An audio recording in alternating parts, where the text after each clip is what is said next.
Union des nations pour la science universelle et les droits de l'homme, c'est le phénix du mouvement de la Suisse en question, de Genève autrement et de l'Europe des consciences. Notre statut d'ONG ECOSOC nous permet de faire valoir nos valeurs humaines et sociétales, de partager nos idées en tant qu'acteurs de la société civile au sein de l'ONU. Nous collaborons avec de nombreuses associations et ONG. L'AIODD, Alliance pour les objectifs du développement durable, la coalition des ONG onusiennes, ainsi qu'avec le mouvement Démocratie évolutive. Si l'ONG UESU a été créée il y a 10 ans, notre action a débuté au début des années 80 à l'ONU, avec notre président directeur général et au sein de la société civile. Nous organisons annuellement des panels, de l'événementiel et des colloques à l'ONU. Le nouveau paradigme social, point 16 des ODD, ainsi que les objectifs du développement durable onusiens sont notre fil conducteur.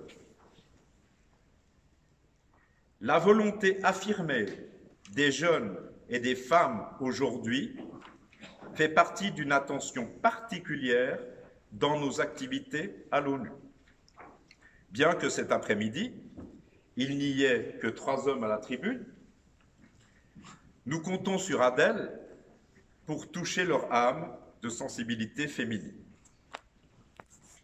Le sujet de cette table ronde sera abordé par 3 femmes à l'ONU lors d'une prochaine intervention. L'ONG UNESU organise cette table ronde parce qu'il y a urgence à faire vibrer notre fibre sociale, notre bon sens, notre entendement, notre sentiment fraternel. Notre destin sur Terre est scellé. Quoi qu'on en dise, nous n'y échapperons pas. Mais nous pouvons changer le cours de nos vies par notre bonne volonté. La pleine responsabilité de la vie sociale est maintenant entre nos mains. S'intéresser aux êtres qui œuvrent dans l'ombre, et il y en a légion, sans moyens, sans aide, dans l'humilité et l'anonymat, c'est entrer dans le nouveau paradigme social planétaire.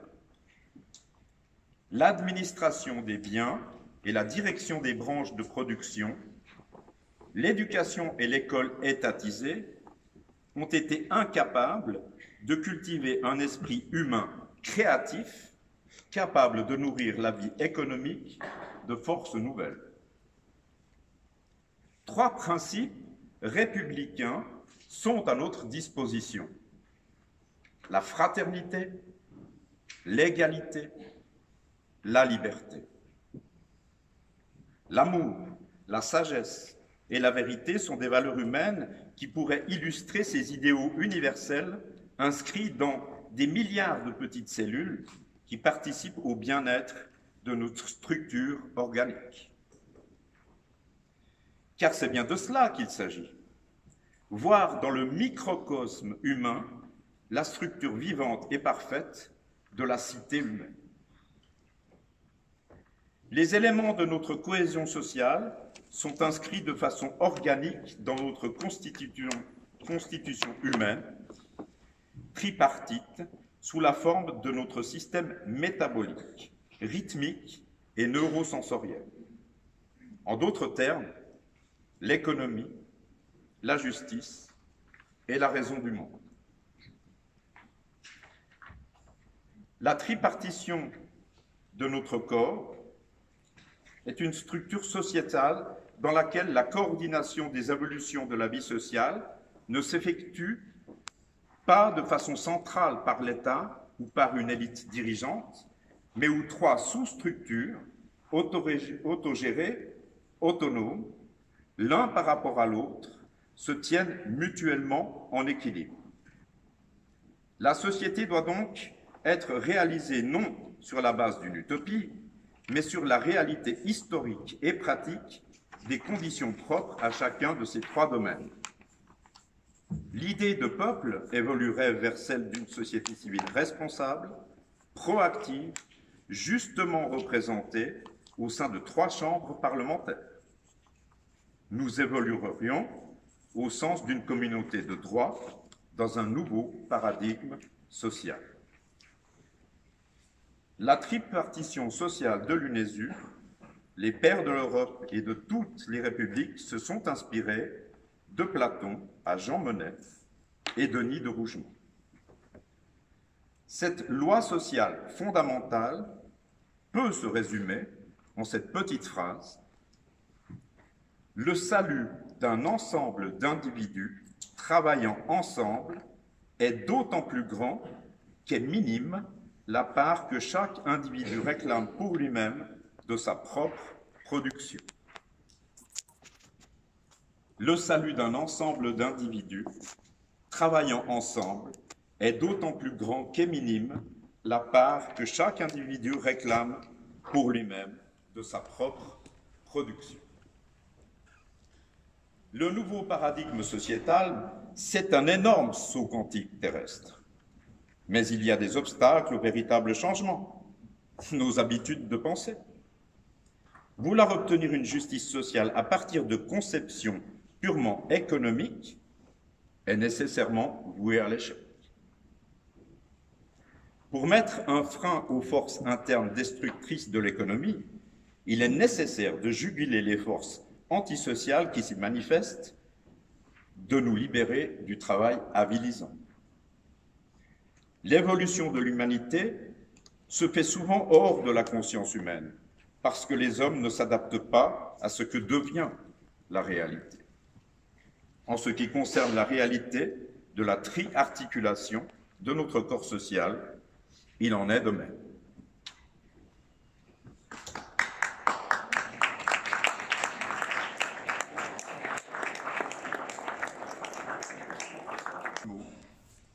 Je le remercie du fond du cœur et au nom de toute l'équipe de l'UNESU d'avoir su nous insuffler toute l'énergie nécessaire pour la réussite de cette rencontre de l'instant présent. Merci Christian, c'est à toi.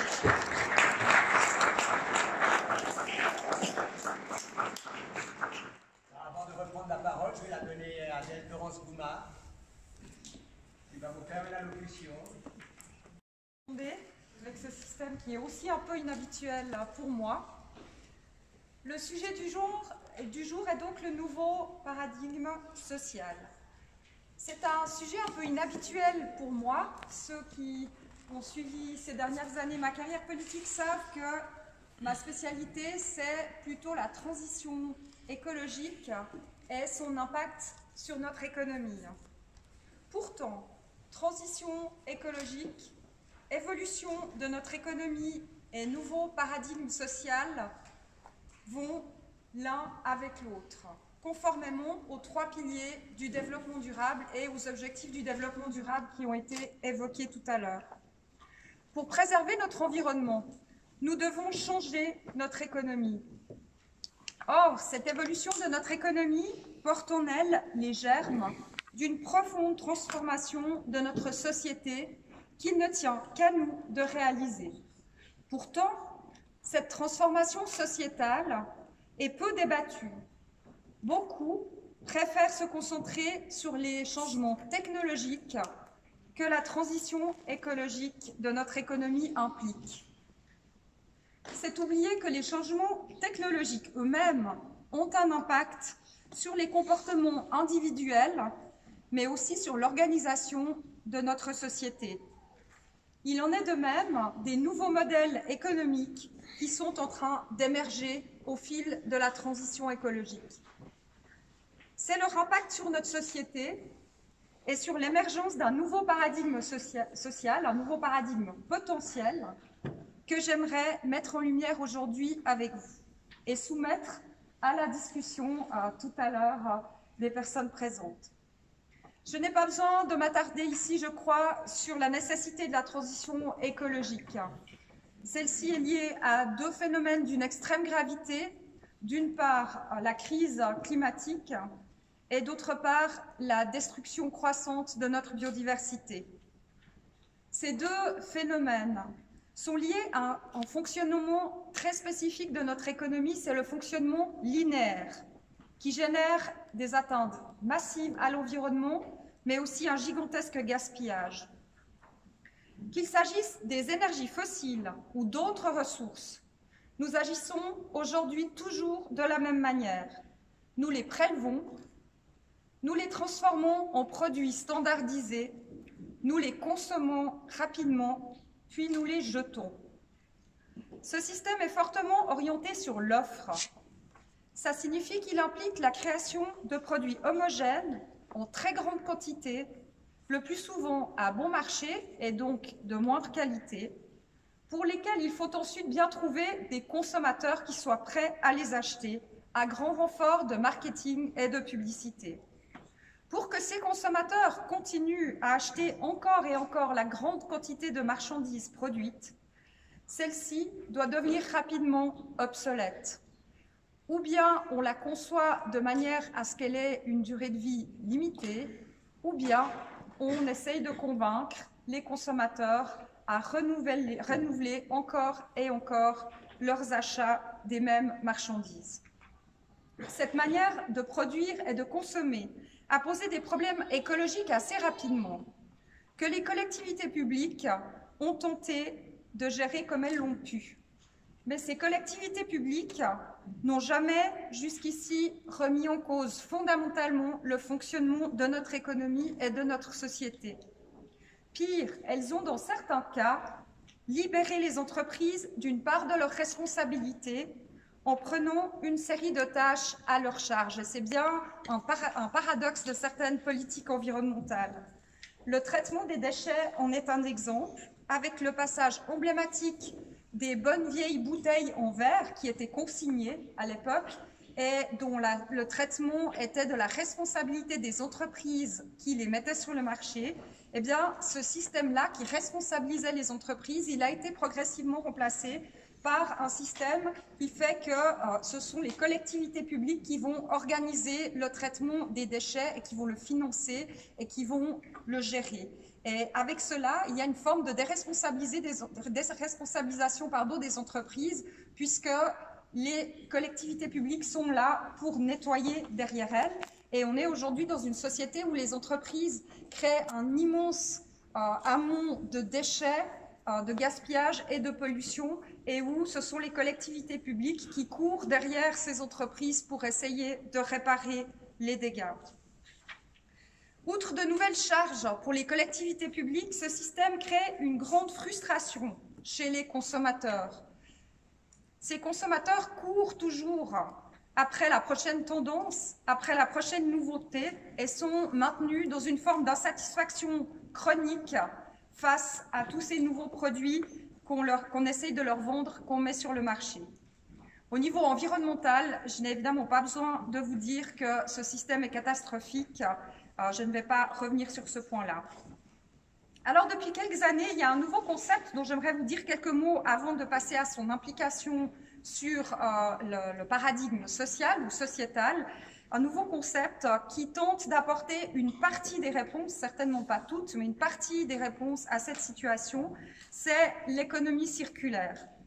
Il s'agit non pas de réparer les dégâts après qu'ils aient été réalisés, mais de réorienter fondamentalement tout le fonctionnement de notre économie pour qu'elle adopte un fonctionnement circulaire qui permette de réutiliser, revaloriser dans un nouveau cycle de vie un maximum de ressources et de produits, puis seulement après de les recycler et de les réintroduire lorsque c'est possible dans les cycles naturels sans leur porter atteinte.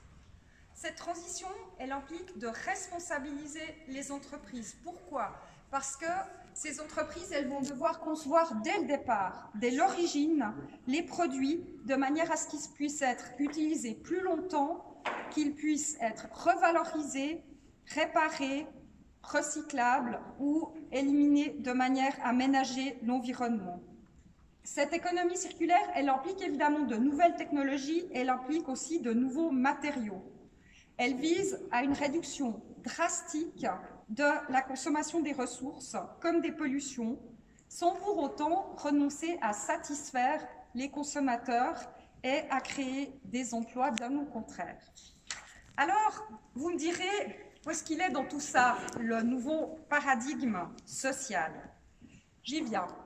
Outre la responsabilisation des entreprises et ces nouvelles technologies, ces nouveaux matériaux, la transition vers une économie circulaire implique de nouveaux modèles économiques qui vont avoir un fort impact sur nos comportements et sur la manière dont nous allons organiser notre vivre ensemble et nos sociétés. Plutôt que d'être orienté sur une offre d'objets pléthoriques, l'économie circulaire cherche à considérer et à retourner, si on veut bien, aux besoins réels, aux aspirations réelles de la population et à y répondre par des prestations et non pas forcément par des objets ou des marchandises, de manière à économiser un maximum de ressources. Les entreprises vont essayer ainsi à continuer à gagner de l'argent et à créer des emplois, mais en satisfaisant des besoins réels plutôt qu'en bombardant les consommateurs avec de nouveaux produits à courte durée de vie. Ce retour à nos aspirations, à nos besoins réels, qui ne seront précisément pas de se retrouver submergés par un grand nombre de produits dont nous n'avons pas toujours l'usage, eh bien ce retour à nos aspirations profondes et réelles, je pense qu'il a en germe le potentiel pour développer un nouveau paradigme social, pour sortir d'une société qui est devenue consumériste et matérialiste à l'extrême et pour céder la place à de nouvelles valeurs, d'autres façons de vivre. Je vais maintenant illustrer ceci en reprenant 3 mots qui ont été énoncés, qui sont dans votre programme, que l'UNESU a mis sur la table pour cette rencontre. Ce sont les mots liberté, fraternité et égalité, et je vais essayer de vous montrer pour chacun de ces mots comment la transition écologique porte en elle les germes d'une transformation sociale qui passe justement par ces grands thèmes, ces grandes valeurs. La liberté, d'abord. La transition vers une économie circulaire responsabilise les entreprises, je l'ai dit. Or, nous savons que la responsabilité est l'autre face de la liberté. Quand on est libre d'agir, on est responsable de ses actes, on doit être responsable de ses actes. Et c'est cette responsabilité qui va rendre la liberté pleine et entière et qui va rendre cette liberté positive pour chacun, mais aussi pour autrui. En se responsabilisant, les entreprises offrent du sens à leurs clients, si elles opèrent une réelle transition. Elles offrent du sens à leurs clients, mais elles offrent aussi du sens à leurs employés, qui trouvent une nouvelle motivation dans leur travail. On a parlé tout à l'heure du travail qui contraint. Je pense que quand les entreprises sont responsables et porteuses de sens, c'est très différent pour les employés de s'engager pour elles. Quand on travaille pour quelque chose qui porte de l'espoir, on se sent libre, justement. La transition écologique pourrait aussi offrir une nouvelle autonomie, une nouvelle liberté aux particuliers, en leur permettant de devenir des acteurs du changement plutôt que des objets d'une société consumériste à l'extrême et matérialiste à l'extrême. J'aimerais vous donner ici l'exemple de la transition énergétique dont Bertrand Piccard parlera certainement tout à l'heure. Je trouve que c'est un bon exemple pour cette autonomie et cette liberté retrouvée. Aujourd'hui, avec l'énergie, nous sommes tous de simples consommateurs. Et souvent, nous n'avons pas vraiment de marge de manœuvre, on ne sait pas très bien d'où vient l'énergie qu'on consomme, on a peu d'effet de levier pour agir sur cette énergie, pour l'économiser ou pour changer les méthodes de production. Or, les énergies renouvelables, qui sont circulaires par excellence, ces énergies renouvelables, elles vont se développer maintenant de manière très décentralisée et elles peuvent faire de nous des producteurs de notre propre énergie, que ce soit si on a la chance de pouvoir le faire en installant par exemple des panneaux solaires sur nos toits ou si on n'a pas la chance d'avoir un toit à disposition en s'engageant par exemple dans des coopératives solaires. Oui, allô. Contrairement au pétrole ou à l'uranium, le soleil n'appartient à personne. Chacun d'entre nous peut en capter la puissance et l'utiliser pour répondre à nos besoins. Plus fondamentalement, le fait que des entreprises s'adressent à nous pour chercher à répondre à nos besoins ou à nos aspirations plutôt que pour chercher à nous vendre un maximum de produits qui seront rapidement obsolètes, eh bien ce simple fait constitue pour les consommateurs une forme de libération face à ce consumérisme qui finalement génère plus de frustration que de satisfaction. Et là, j'aimerais vous donner l'exemple de ceux, peut-être qu'il y en a dans la salle, qui ont abandonné leur voiture personnelle, donc l'objet qu'on possède, qui est à soi, par exemple pour faire de l'autopartage, et donc pour bénéficier d'une prestation, d'un usage, mais plus acheter l'objet pour l'avoir pour soi-même.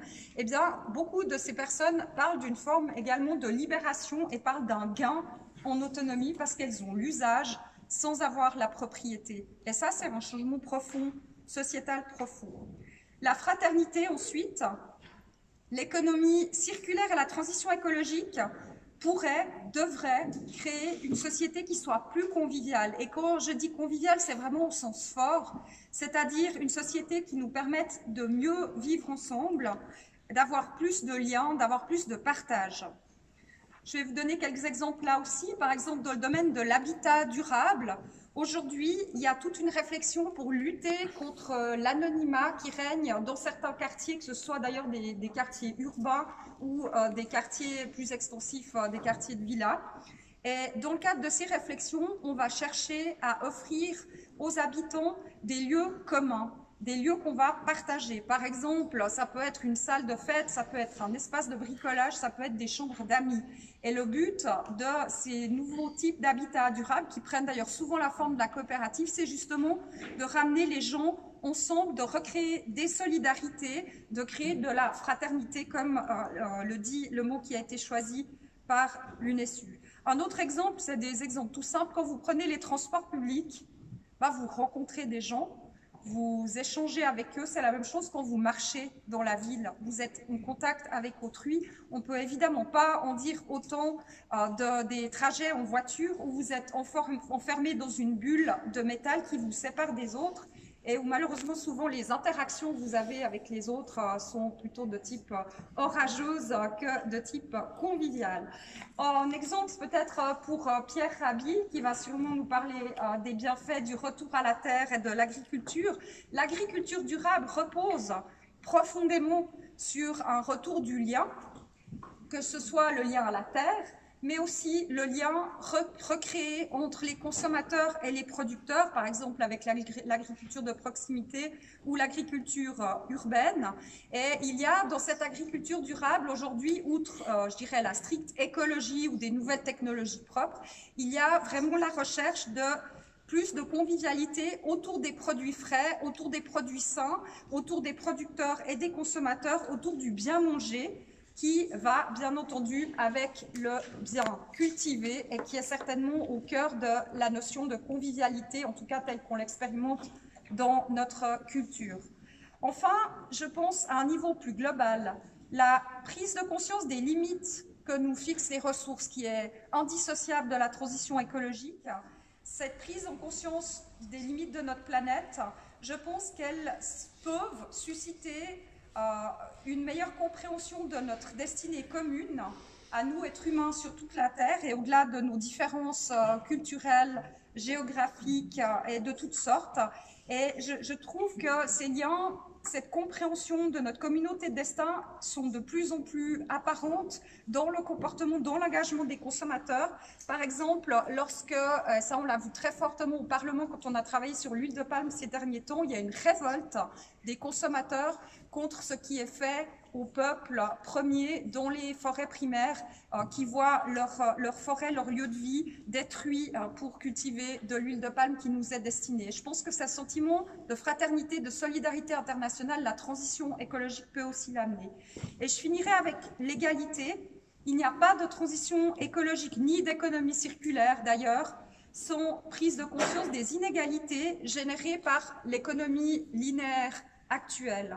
Celles-ci, nous le savons tous ici, se fondent bien trop souvent sur le pillage de matières premières qui touche le plus durement des pays pauvres, dont la population ne bénéficie souvent pas ou peu des gains liés à l'extraction de ces ressources, mais souffre par contre des dégâts environnementaux dus à cette extraction.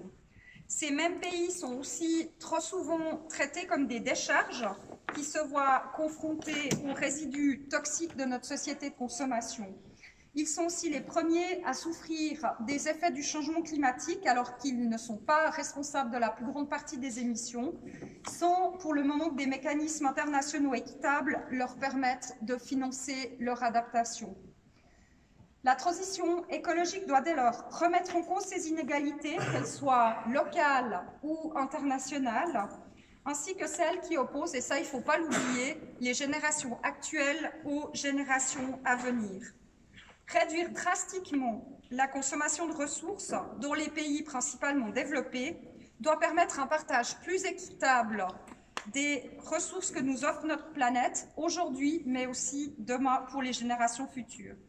Enfin, et ça a été abordé tout à l'heure, il y aurait beaucoup à dire sur la place des femmes et des jeunes dans cette transition, la place de l'égalité entre les hommes et les femmes, mais aussi la place de l'égalité entre les générations. Les femmes et les jeunes sont très nombreux à s'engager partout dans le monde pour un avenir plus équitable et plus durable. Évidemment, ces trois axes, liberté, fraternité, égalité, ne vont pas se concrétiser d'eux-mêmes en un véritable nouveau paradigme social avec la transition écologique. Ce n'est pas un automatisme. Ces trois axes, ils doivent être activement promus par tous ceux qui s'engagent dans cette transition écologique. Ils sont des chances que nous devons saisir comme un cadeau que la résolution de la crise écologique pourrait encore offrir à notre humanité et à ceux qui nous succéderont. Nous devons tous y contribuer à notre échelle. Je suis politicienne et la politique a son rôle à jouer, évidemment, par exemple en rendant accessibles à toutes et à tous les solutions écologiques, que ce soit des technologies ou des nouvelles pratiques, des nouveaux comportements. Eh bien, la politique doit rendre ces solutions accessibles à toutes et à tous, quels que soient leurs moyens. Mais tous les secteurs de la transition doivent s'engager, les entreprises, la société civile. Il y a vraiment un champ qui nous est ouvert et dans lequel chacun peut trouver sa place. Nous qui sommes ici aujourd'hui face à vous, Bertrand Piccard, Pierre Rabhi, Jean-Tsil Galler et aussi l'ONG qui nous invite aujourd'hui, nous tous qui sommes là, nous allons dans chacun de notre domaine de compétences et dans notre domaine d'action veiller à ce que ce paradigme social puisse accompagner la transition écologique et la transition de notre économie vers plus de durabilité et d'équité sur cette planète. Merci pour votre attention et je me réjouis de vous entendre. Jean, tu peux un dernier mot, mais très court, hein, parce que sinon on va nous expulser. Oui, alors, vous m'entendez? J'ai été longtemps membre du comité exécutif de l'Internationale socialiste, ça n'a servi à rien du tout, mais Willy Brandt, le grand Willy Brandt, vous avez toujours dit aux jeunes, à Jospin, à Hollande, à Marx, etc., à l'époque, quand vous parlez publiquement, tout doit être analytiquement juste, mais à la fin, il faut de l'espoir. Si quelqu'un quitte la salle sans espoir, vous aurez dû rester à la maison. Donc, l'espoir est... Attends. L'espoir. Le Che Guevara a dit « Les murs les plus puissants tombent par des fissures ». Et si vous regardez le monde maintenant, cette assemblée ce soir, qui a créé de la conscience, vous regardez les gilets jaunes, vous regardez les centaines de milliers de jeunes dans toute l'Europe occidentale et l'Amérique du Nord, qui pour le climat, critique radicale, vont sur la rue, donc deux de mes petits-enfants, vous voyez que l'espoir grandit. Et je termine par cette phrase que tu as citée, mais mal citée, de Pablo Neruda, l'ami de Salvador Allende, et qui a été assassiné par les mêmes fascistes qui ont tué Salvador Allende. Pour incontrar todas las flores, pero jamás detendrán la primavera. Eux, nos ennemis, pourront couper toutes les fleurs, mais jamais ils ne seront les maîtres du printemps. Merci. Voilà, fini.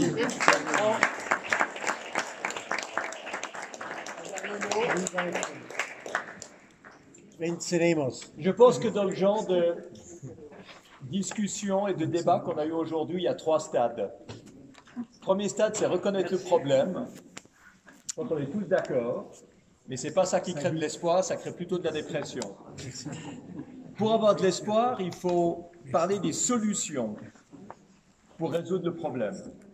Mais une fois qu'on a parlé des solutions, ça ne suffit pas.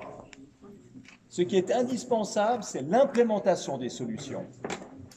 Et autant il faut du réalisme pour voir le problème, autant il faut de l'espoir pour trouver des solutions, autant il faut énormément de volonté et énormément de pragmatisme pour implémenter ces solutions. Sinon, on restera toujours dans ce mot que je déteste, c'est le wishful thinking. Cette phrase anglo-saxonne qui dit qu'il suffit de penser à quelque chose pour croire que ça va se réaliser. Ce n'est pas comme ça que le monde marche. Ce n'est pas comme ça que le monde marche. Ce n'est pas avec le wishful thinking. Donc, si on veut changer le monde, il faut un côté extrêmement pragmatique, concret. On ne va pas changer la nature humaine, mais on peut composer avec cette nature humaine. Merci.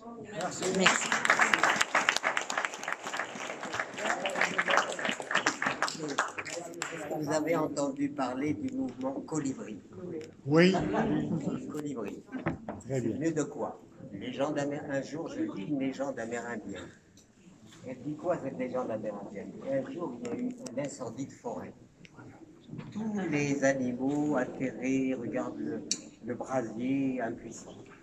Le colibri va prendre quelques gouttes d'eau dans son bec, il les jette sur le feu et il s'active. Et il y a le tatou qui le regarde depuis un bon moment, il dit colibri.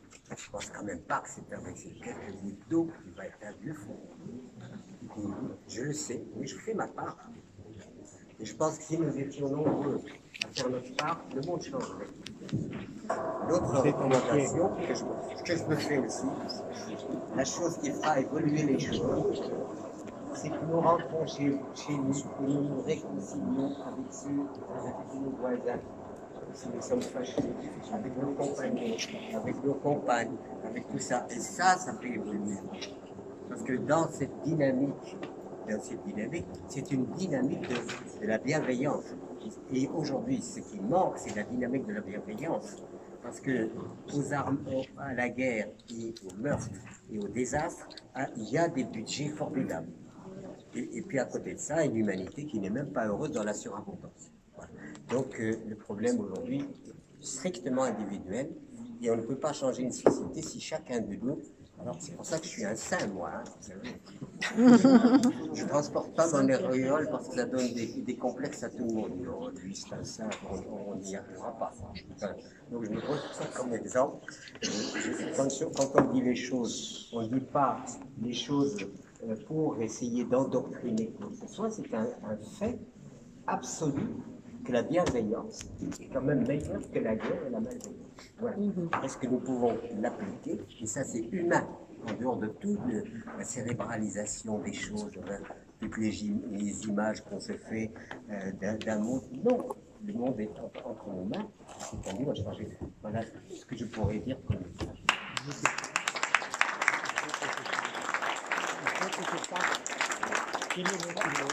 Voilà, la fraternité, c'est le rapprochement. C'est juste ce que je pense.